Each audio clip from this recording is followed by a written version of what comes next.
Hello, Guardians. It is April 14th. We have a TWAB to cover. Thank you to Liana Hippie for writing this one. And this is one I wanted to read with you guys, go over a couple main points, mostly because raids and dungeons are going to get a bit of a focus in this one. Mostly the fact that you will be able to cycle through more of them on different weeks. But yeah, it's middle of April. Obviously, we kind of got that one. So in the next few weeks, we'll be diving through some weapon sandbox changes and other topics that are coming. Season 17 is like 6 weeks away, I think. So we're not actually that far away from the next season. Maybe wrapping up this one. But this is the big topic. Kind of like Dungeons & Dragons if you squint. Yeah, not really that. So first thing they cover is Master Vow of the Disciple is dropping. 1580 difficulty with a seasonal cap of plus 30. Which I don't know if that means seasonal artifact. I don't know if it means in future seasons like season 17 that it would be 1590. I'm not sure if that's the little stuff that they bump every so often to go with seasons. As our Pinnacle level goes up, it goes up. But that seems to be the case. But either way, adept weapons will be dropping. I don't think adepts are going to be craftable. So if you want adepts, you're going to have to go in there and hope for the roll that you're going for, which again is weird with crafted now basically getting you your god roll is an adept version going after grinding for probably not, in my opinion. That's just me. Adepts and grandmasters generally aren't that much different anyway. If you can get a good roll, that's pretty much what most people are going for. If you get adept, it's like that much better. And then if you want to tell me to go get a master difficulty raid done and then try and grind for a perfect roll, if I can literally craft something that's 98% of the way there, I'm good. Now, I probably will try master with the raid group I've been running with. We'll probably try it. But again, if it's not really worth our time, may not be that common of an occurrence. I don't know. If you enjoy running master raids, let me know in the comments below why. If you want the challenge, maybe that's the key. If adepts seem like they're worth it to you, I also would be curious to know that one. So let me know in the comments below. Honestly curious. If you like adepts and you think they're worth it, I just throw it down in the comments. I would honestly be curious to hear somebody's perspective who actually enjoys going after those. But wait, there's more. This is the big part. As players continue to explore the throne world and uncover the true nature of the Witness's influence, we've heard your desire to return to previously released raid and dungeon content loud and clear. One way we're freshening up the raid and dungeon experience in Destiny 2 is by developing a new rotation of featured content that we think you'll like starting in Season 17. This is designed to make raid and dungeon content a bit more enticing over the course of a season, while also providing more ways to play when jumping into different activities with friends and clanmates. Also, when you're going for pinnacles, it's a big one too. Essentially, we're breaking up our new rotator system into seasonal and weekly categories so that players can have a little additional freshness when taking on the grind for power, which is good. We always need more of that. I really hope at a point, also, by the way, I don't know if Bungie ever watches any of my videos, but if anybody ever gets this to them, the Vanguard ops could include Empire hunts, it could include Nightmare hunts, just throw it all in there, mix it up, make it at least, make me have no idea what's in there. There's so much stuff going on. There's all that stuff still in the game. Probably should use it. So let's start with our seasonal rotation. Each season, the newly released raid. So Vow of the Disciple is the currently newly released raid. And dungeon, which the new dungeon in Season 17 is going to be brand new. Not sure what it's about, but we will find out. Kind of excited because dungeons are my favorite thing. That will be granting Pinnacle rewards for all encounters. So that is always going to be a thing. Season 18, which will come... Hold on, this one's getting May, June, July, August, like late August, September, if it's 3-month season. Season 18 is supposed to bring I think a remastered raid, kind of the way they did Vault of Glass. People are guessing it's going to be King's Fall or Wrath of the Machine. Let me know in the comments below which one you guys would like to see more. But the word is that one of those likely is probably one of the two bigger favored raids that wasn't Vault of Glass is going to be coming into Destiny 2 in Season 18. At that point, it would be the Season 17 dungeon, which we don't know what is, and the Season 18 raid. That would be all encounters drop Pinnacle rewards. So that's kind of the rotation. The freshest dungeon and then the freshest raid are going to be part of the basically Pinnacle seasonal rotation. Then the weekly rotation, this particular inclusion will have a chance to feature all raids and dungeons not listed in the seasonal rotation. So say, for example, in Season 18, Vow of the Disciple will now be part of the weekly rotation. Want to revisit Vex? Do you want to go back to fight Riven? All of those things are there. Rewards, what's different? For the weekly rotation, completing the final encounter, so just the boss, I wonder if people are going to be tossing around checkpoints, which is... You could do the normal encounters, but I guess we'll see. It's part of for the roles that people are looking for, part of it for other stuff. But the final encounter will award a Pinnacle for a weekly challenge. For any raid or dungeon that offers a higher difficulty, such as Master, you'll also be able to do that if you want to. Not entirely sure if the Adepts and stuff will become too, but an Adept, Pinnacle, you know, Time Lost, Vengeance or something might be worth your time. You said you like farming. This is the other piece. We got you there too on the new Rotator system. All lockouts on encounter rewards for legendary gear are being removed. So if you run and you just want to go for weapons in Vault of Glass over and over and over because there's not crafting on most of the old ones, and this also makes me lead to believe that there's probably not going to be crafting in some of this old stuff for a good while. All legendary drops in both raids and dungeons will be 100% farmable if you choose to do so. So if there's something in one of those you want to go get, you will definitely have the option to go do that. Tyrion of Heaven, as that's like the only solar bow outside of, well, I think a seasonal event that doesn't exist anymore. Last Wish, trying to get that bow, for example, will be a bit more of a viable option slightly if you have a group to run it with. Throw on some lo-fi music, grab a cozy beverage, and farm to your heart's content, or don't. That's your choice, which is the point. So, we have a weekly rotator that's going to be all old raids, and another weekly rotator that's going to be all old dungeons. Final encounter, dropping a Pinnacle, and it's just good to see because you've got Shattered Throne, you've got Pit of Heresy, you've got Prophecy. 3 dungeons, very cool content. Not really a point in playing those things because they don't drop anything. Not even a Pinnacle. Not like your final encounter, beat the boss, is going to drop at, I don't know, garbage level, whatever. Not going to help you. So now, these are coming back. Now, what I would like to see maybe at some point, and again, this is probably a big ask because they're doing this in pieces. I'd also like to see either the dungeons or maybe the dungeons have kind of a seasonal theme to them. I want a reason if I go back into I want the raids to have possibly, even if they do it very specific, I want origin traits from those things. Those origin traits really do set the recent guns apart as giving you that extra little bit. They're not like game breakers if you get the right perks on other weapons, but they are nice to see on the new stuff.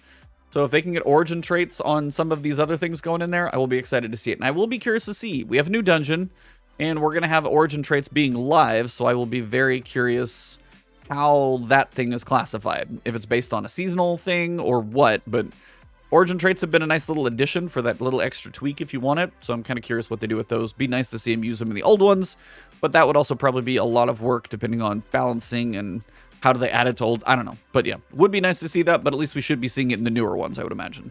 So the Season 17 dungeon probably have some type of origin trait for whether it's the Season 17 origin trait or something. Season 18 raid, when that comes back, probably should have some type of origin trait.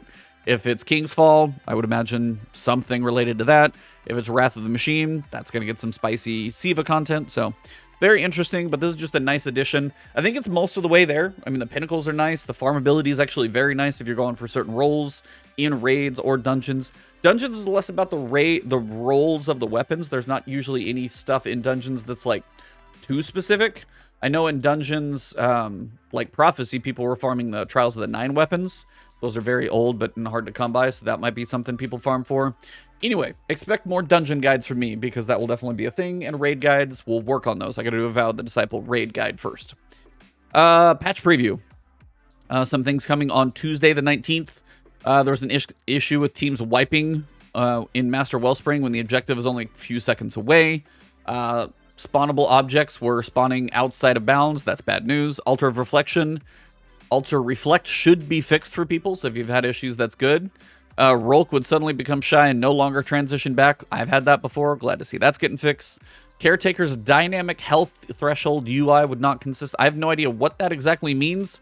I know he's got some weird health thresholds and stuff like that. Maybe it's just more visible for everybody. Post-flawless win rewards should be coming back. That's a good thing for sure.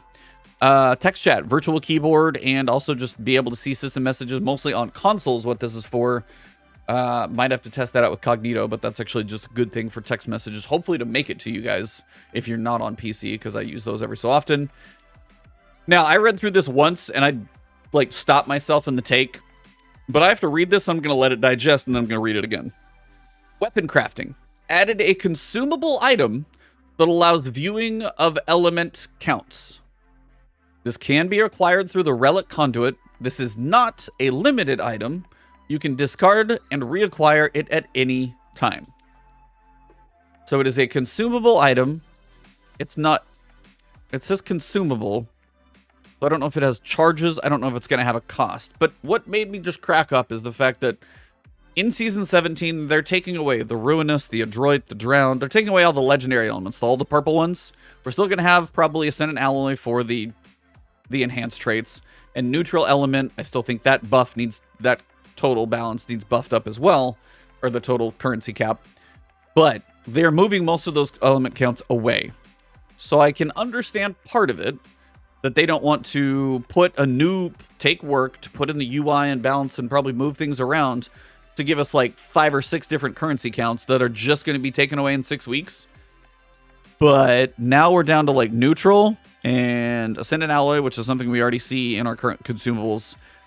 And mostly it's just Neutral Element. There's no place that we can display Neutral Element reasonably without having it be a consumable item. I want to see how this works. Also, does it pop up on my screen?